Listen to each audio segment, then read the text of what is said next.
வணக்கம். நான் டாக்டர் ஜெயந்தி பிரசாத், மகப்பேறு மருத்துவர், மோகன்ஸ் மெடிசிட்டி ஹாஸ்பிட்டல், மதுரை. இப்போதைய காலத்தில் பார்த்தீங்கன்னா குழந்தையின்மை, இன்ஃபர்டிலிட்டி அப்படின்றது நம்ம அடிக்கடி கேட்குற ஒரு வார்த்தையாக இருக்குது. ஒரு கல்யாணமானாலே ஒரு வருஷத்துக்கு மேலே ஹஸ்பண்ட் ஒய்ஃப் சேர்ந்து இருந்து குழந்தை தங்கலைன்னா நம்ம அதை இன்ஃபர்டிலிட்டி, குழந்தையின்மை அப்படின்னு சொல்கிறோம். இது எதனால காரணங்கள்னு பார்த்தீங்கன்னா 30% பெண்கள்னாலையும் 30% ஆண்கள்னாலையும் 30% மிக்சட் காசஸ்ன்னு சொல்லுவோம். அதாவது ஆண் பெண் 2 பேரும் சேர்ந்து இருக்க பிரச்சனைனாலையும் ஒரு 10% வந்து அன்எக்ஸ்பிளைன் இன்ஃபர்டிலிட்டி, எந்த காரணமே தெரியாத இன்ஃபர்டிலிட்டியா இருக்கு. ஸோ நம்ம குழந்தையின்மைக்கு ட்ரீட்மெண்ட் அப்படின்னு ஆரம்பிக்கும் போதே ஆண் பெண் 2 பேருமே சேர்ந்து வந்து டாக்டர் கிட்ட ட்ரீட்மெண்ட் பார்க்கணும். அப்பதான் நம்மள அதோட 100% ரிசல்ட்டை வந்து நம்ம கொடுக்க முடியும். இதுல சில பேருக்கு என்ன டவுட் வருது, மேடம் IUIன்னு சொல்றாங்க, IVFன்னு சொல்றாங்க அப்படின்னு என்ன மேடம் அப்படின்னு கேட்டீங்கன்னா, IUI அப்படின்றது ஒரு பேசிக் இன்ஃபர்டிலிட்டி ட்ரீட்மெண்ட் மாதிரி. IUIன்னா என்ன பண்ணுவாங்கன்னா, நம்மளோட ஆண் அணுக்களை எடுத்து கர்ப்பப்பைக்குள்ள, அதாவது யூட்ரஸ்க்குள்ள அந்த அணுக்களை டைரக்டா வைப்பாங்க.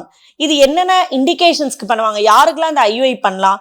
IUIன்னா என்னன்னா இன்ட்ரா யூட்ரைன் இன்செமினேஷன். யாருக்கு பண்ணுவோம்னா மோஸ்ட்லி மேல் ஃபேக்டர் இன்ஃபர்டிலிட்டி, அதாவது குழந்தைக்கு ஆண் உறுப்புல வந்து நம்மளுக்கு வந்து ஏதாவது பிரச்சனைகள் இருக்கு, சிமென் அனாலிசிஸ் எடுக்கும்போது அந்த சிமெனோட ஸ்பெர்மோட வேகம் வந்து கம்மியா இருக்கு அப்படின்னா இவங்களுக்கு நம்ம IUI சஜஸ்ட் பண்ணுவோம்.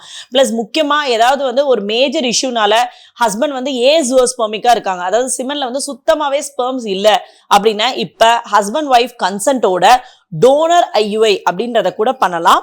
இதனால குழந்தை பிறக்கிறத நார்மலா குழந்தை பிறக்கிறதான வாய்ப்புகள் வந்து ரொம்ப அதிகமா இருக்கு.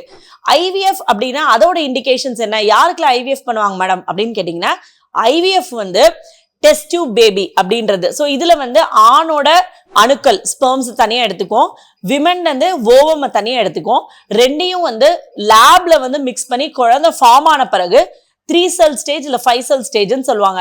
அந்த குழந்தை ஃபார்ம் ஆன குழந்தைய 5 நாளோ இல்ல 3 நாள் கழிச்சு கர்ப்பப்பைக்குள்ள குழந்தைய டைரக்டா வைக்கிறது தான் IVF, in vitro fertilization. But இதுக்கு இன்னும் கொஞ்சம் நிறைய ஹார்மோனல் ட்ரீட்மெண்ட், நிறைய எக்ஸ்பென்சஸும் ஆகும். பட் IUI அப்படி கிடையாது.